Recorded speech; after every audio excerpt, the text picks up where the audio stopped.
Imagine a powerful queen arriving with camels loaded with gold, spices, and jewels, armed with the hardest riddles she could devise to test a famous king.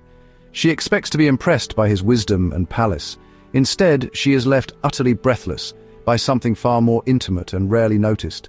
The lavish food spread across his tables, the precise seating of his officials, the flawless clothing and service of his servants and cupbearers, and the fragrant smoke of the burnt offerings rising in the house of the Lord. In 2 Chronicles 9, Solomon's God-given wisdom didn't just dazzle in grand answers or golden riches. It created an entire daily world of excellence, order, joy, and worship so complete that even a skeptical foreign ruler had to catch her breath. And then she blessed the Lord who put Solomon on the throne because of his love for Israel. Before we dive into 2 Chronicles chapter 9, picture Solomon, son of David, at the height of his power. He asked God for wisdom, not riches, and received both in abundance. Solomon's fame spread across nations. Rulers journeyed to Jerusalem to witness his legendary intellect. His court was the center of knowledge, his kingdom a beacon of prosperity and peace. Into this world of brilliance, a new and remarkable visitor was about to arrive. Enter the Queen of Sheba, traveling from the distant south with a grand caravan determined to test Solomon's wisdom. She brought riddles and questions, deep, challenging, and complex. Her arrival was a spectacle, signaling her own power and intent to meet Solomon as an equal. In their meeting, she posed every question on her mind. Solomon answered them all, leaving nothing unexplained. The queen, initially skeptical, was astonished by his insight. She realized the stories she'd heard were not exaggerations, they were understatements. Solomon's wisdom surpassed even the wildest reports. As the Queen of Sheba arrived in Jerusalem, her heart was filled with curiosity and anticipation. She was greeted by the breathtaking splendor of Solomon's court, his magnificent palace, the abundance of food laid out in dazzling array, and the sheer luxury that surrounded every corner. The queen marveled at the golden dishes, the exotic foods, and the attentive servants who moved with practiced grace, each detail reflecting a kingdom at the height of its glory. She observed the order and discipline of his officials, noting how each one played a vital role in the smooth running of the royal household. The harmony and precision were unlike anything she had witnessed before.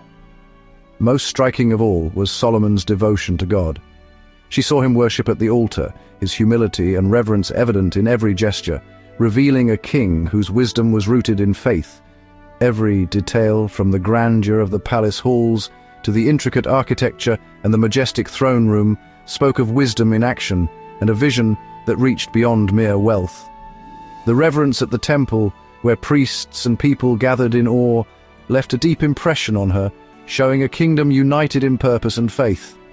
Overwhelmed by all she had seen, the queen confessed that she hadn't believed the reports she'd heard in her own land.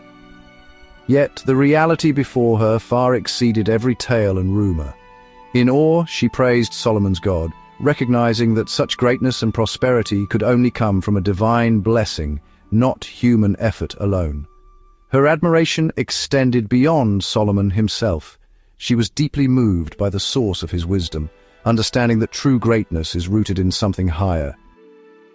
Their meeting ended with an exchange of lavish gifts, gold, spices, and precious stones.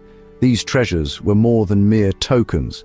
They symbolized the immense wealth and prestige of Solomon's court, dazzling all who witnessed the spectacle. Solomon's wealth was legendary. Gold flowed into Jerusalem. Silver was as common as stones. The city sparkled with prosperity, and the royal treasury overflowed with riches from every corner of the known world. His ships sailed far and wide, returning with treasures from distant lands, ivory, rare woods, and exotic animals. Israel became a vibrant hub of trade and culture, drawing merchants and travelers from across continents. Kings and rulers everywhere sought his wisdom and favor, journeying great distances to witness the splendor of his court and to learn from his renowned judgment. Yet even this golden age had its limits. Beneath the surface, challenges and tensions began to stir, hinting at troubles to come. After 40 years of unmatched reign, Solomon died, and his son Rehoboam took the throne. The transition marked the end of an era and the beginning of uncertainty. The seeds of division were sown. The kingdom's unity would soon unravel as old grievances resurfaced and new conflicts emerged. The sun was setting on Solomon's magnificent empire, casting long shadows over a kingdom on the brink of change.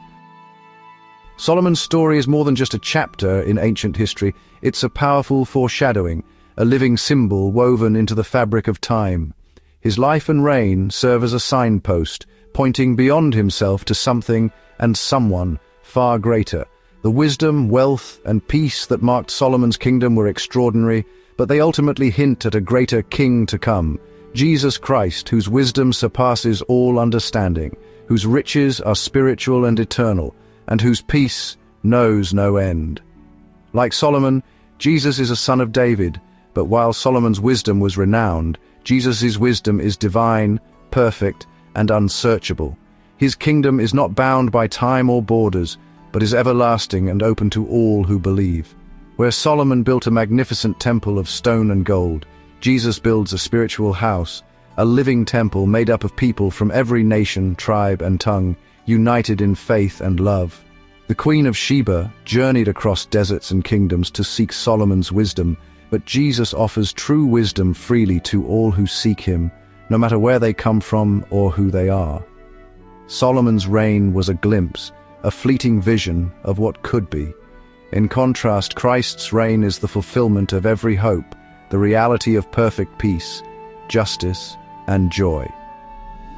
2 Chronicles 9 stirs a longing deep within us for a perfect king, one whose justice and righteousness never end, whose compassion reaches every heart, and whose rule brings true restoration. The glory and splendor of Solomon's reign ultimately point us to the far greater glory of Christ, the true and everlasting King, whose kingdom will never fade and whose love endures forever. Are you ready to continue?